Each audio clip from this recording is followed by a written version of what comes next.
बाहर करता हूँ लाइट हाउस से तुझे। ऐसा कहकर दिनेश आगे बढ़कर औरत का हाथ पकड़ लेता है। इस बीच औरत का घूंघट हट जाता है। औरत अपने असली चुड़ैल वाले रूप में आ जाती है। आओ, निकालो मुझे। लो, पकड़ो मेरा हाथ राजा जी। कौन हो तुम और यहाँ क्यों आई हो? लेकिन चुड़ैल दिनेश को कोई जवाब नहीं देती और दिनेश को मार डालती है। अगले दिन गांव वालों को दिनेश की लाश समंदर के किनारे पड़ी हुई मिलती है। अरे भैया, ये तो दिनेश बाबू हैं। लेकिन इनको इस तरह कौन मार गवा यहाँ? अरे होगा कौनो जानवर, समुद्र है, कई तरह का जानवर घूमत रहत है। भाई बैजू, कौनो भूत प्रेत भी तो हो सकत है। अरे यार, क्या कह रहे हो?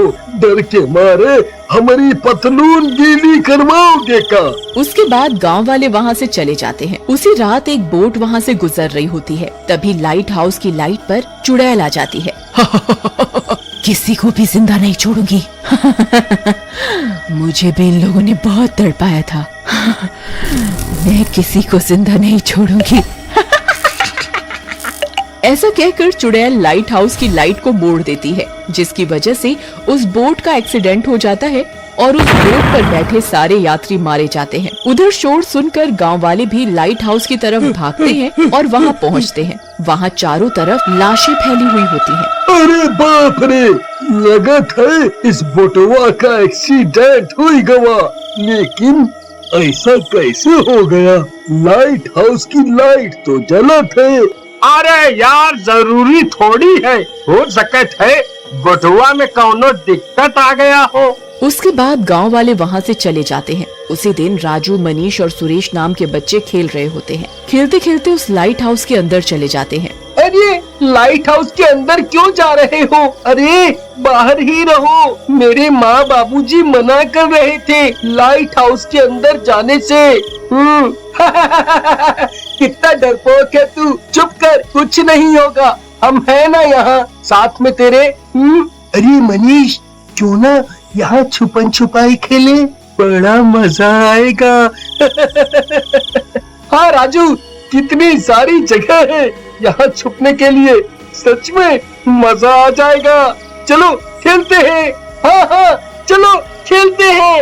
एक काम करो, पहले तुम दोनों छुप जाओ, फिर मैं छुप जाऊंगा। ऐसा कहकर तीनों वहाँ खेलना शुरू कर देते हैं। मनीष और राजू एक जगह जाकर छिप जाते हैं और रिंकू उनको ढूंढने लगता है। उन तीनों को चुड़ैल देख रही होती है। तुम दोनों छुप गए, मैं तुम्हें ढूंढने आ रहा हूँ। आ जाओ। आ जाओ। ये कैसी आवाज है? कौन है?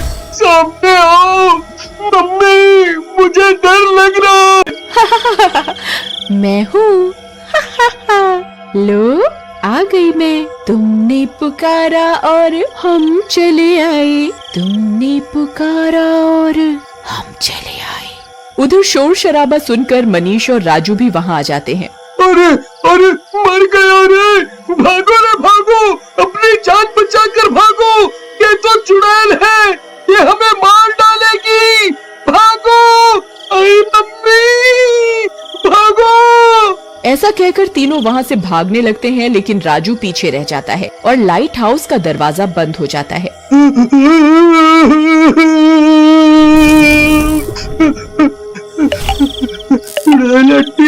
मुझे माफ कर दो, मुझे यहाँ नहीं आना चाहिए था।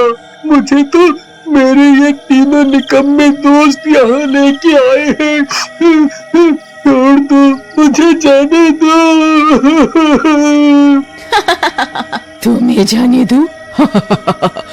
मैं इस गांव के किसी भी आदमी को जिंदा नहीं छोड़ूंगी। जैसा तुम गांव वालों ने मेरे साथ किया था, मैं भी तुम लोगों के साथ वही करूंगी, मार डालूंगी सबको। ऐसा कहकर चुड़ैल राजू को मार डालती है।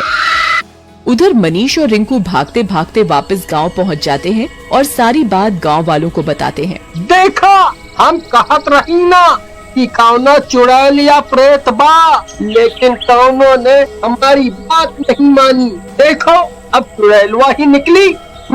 तुम तो चुप ही रहा हो, नहीं तो छाता मुंह में डाल कर खोल देंगे। एक तो शकल अच्छी नहीं, ऊपर से बात भी वैसी ही करत हो। अरे चुड़ैल गुड़ैल कुछ नहीं होवत है। ओहो अंकल, आप लोग भी छोटे बच्चों की तरह लड़ रहे हो, लेकिन हम सच कह रहे हैं। हमने सच में चुड़ैल को देखा है और उसी ने राजू को मारा है। उधर चुड़ैल राजू के मरे हुए शरीर में प्रवेश कर जाती है। उधर गांव वाले रिंकू और मनीष के साथ वहां पहुंचते हैं। अरे राजू, तू जिंदा है मेरे भाई। मुझे लगा उस चुड़ैल ने तुझे मार डाला। चुड़ैल? कौन चुड़ैल भाई? यहाँ तो कोई चुड़ैल नहीं है। उसके बाद सारे गांव वाले और राजू के अंदर की चुड़ैल वापस गांव में आ जाते हैं और अपने अपने घर चले जाते हैं। तभी भाई हो न हो, कोई तो गड़बड़ जरूर है। ये राजू पहले जैसा नहीं लग रहा है।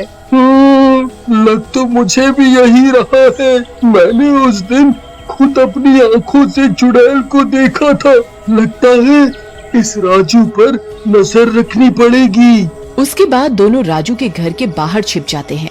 रात में राजू बाहर आता है और उड़कर वापस लाइट हाउस की तरफ को चलने लगता है। मनीष और रिंकू उसका पीछा करने लगते हैं। उधर लाइट हाउस पर पहुंचते ही चुड़ैल राजू का शरीर छोड़ देती है और अपने असली रूप में आ जाती है। चुड़ैल को देखकर दोनों हक्का बक्का रह जाते हैं। मनीष, मनीष, तू सही कह रहा था। ये तो चुड़ैल का ही मामला है। चलते हैं चुपचाप यहाँ से और जाकर गांव वालों को यहाँ लेकर आते हैं। चल। उसके बाद मनीष और रिंकू गांव में जाकर लोगों को उठाते हैं और लाइट हाउस की तरफ चलते हैं। लाइट हाउस के पास पहुंचते ही चुड़ैल उनके सामने आ जाती है। गांव वालों के हाथों में मशालें होती हैं। अच्छा हुआ तुम सब लोग खुद ही आ गए मरने। मार डालूंगी तुम सबको, किसी को जिंदा नहीं छोड़ूंगी। अरे अरे, मर गया रे। मैं जा रहा हूँ यहाँ से। मुझे जोरों से सूसू लगी है। क्या अंकल, इतने बड़े होकर भी डरते हो? अरे चुड़ैल जी, बस बहुत हुआ। आपने हमारे इतने गांव वालों को मार डाला। हमने तुम्हारा क्या बिगाड़ा है? लगता है तुम लोग मुझे भूल गए हो। मैं कामिनी हूँ, कामिनी, जिसे तुम सब अंधविश्वासी लोगों ने चुड़ैल समझकर मार डाला था जब मैं रात में पूजा कर रही थी। और तो और तुमने मेरे बेटे कृष्णा को भी नहीं छोड़ा। क्यों लल्लन, तू भी तो वही था। कैसे डंडों से पीट पीट कर मारा था मुझे और मेरे बेटे को तुम दुष्टों ने। ऐसा कहकर वो चुड़ैल लल्लन को पकड़ लेती है। अरे मर गए। अरे हमको बचाओ, हम कुछ नहीं किए हैं, माफ कर दो। तभी रिंकू और मनीष चुड़ैल के पैर में गिर जाते हैं और माफी मांगते हैं। आंटी, आप इन गांव वालों को माफ कर दो। ये जो कुछ भी हुआ आपके साथ अंधविश्वास के कारण हुआ। देखो, वैसे भी किसी की जान लेना तो कितना गलत है।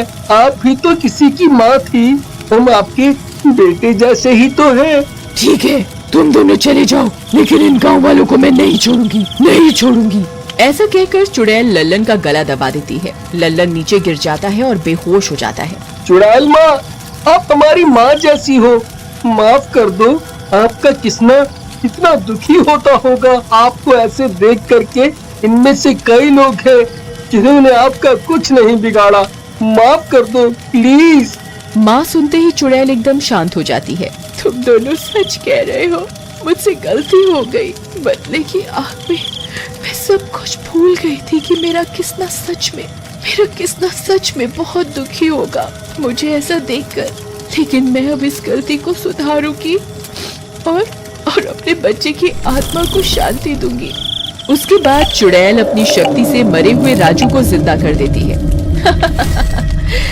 मेरे तीनों बच्चों ने मुझे इंसानियत सिखा दी।